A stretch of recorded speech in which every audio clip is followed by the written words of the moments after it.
I hope you're wrong more than you're right. Whether you're fighting on that hill or conceding the conversation, I'm just glad you took time to join me here on Coffee with Dubs. Now, grab a seat and a cup, and let's talk. Yesterday reminded me that one of the most valuable things we can do in life is give ourselves permission to be wrong. I know, that sounds backwards because we spend most of our lives trying to prove that we're right.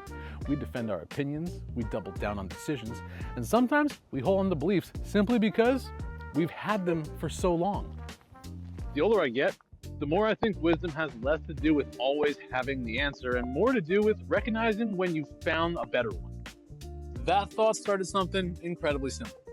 After my wife's physical therapy appointment, I looked at her and said, let's bring the dogs down to the water before we head home.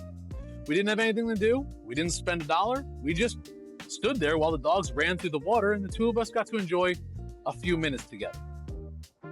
Considering everything she's been through recovering from a broken leg, those ordinary moments aren't so ordinary anymore. They've become reminders that life doesn't always have to be exciting to be meaningful.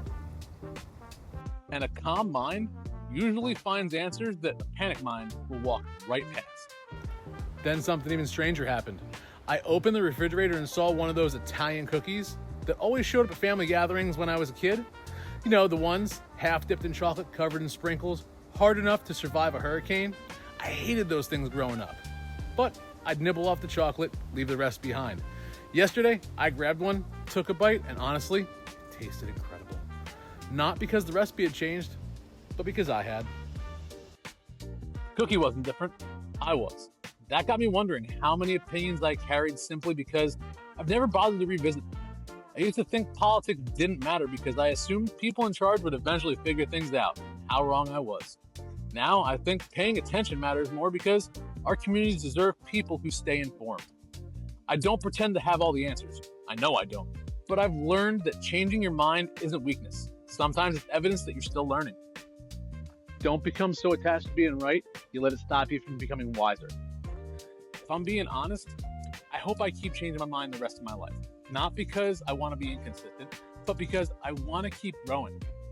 Every new experience has a new opportunity to teach us something the older version of us wouldn't have considered in the first place. The moment we decide we've learned everything worth learning is usually the moment we stop becoming better. So, if anyone's watching this years from when I posted it, I hope you remember one thing when you walk away. It's okay to be wrong. In fact, I hope you're wrong more often than you're right. Because every time life proves you wrong, it hands you another chance to become a little wiser than you were yesterday. That's not failure, that's education. So thanks for joining me on another pour of Coffee with Dubs, and I'll see you next time. I'm out of here.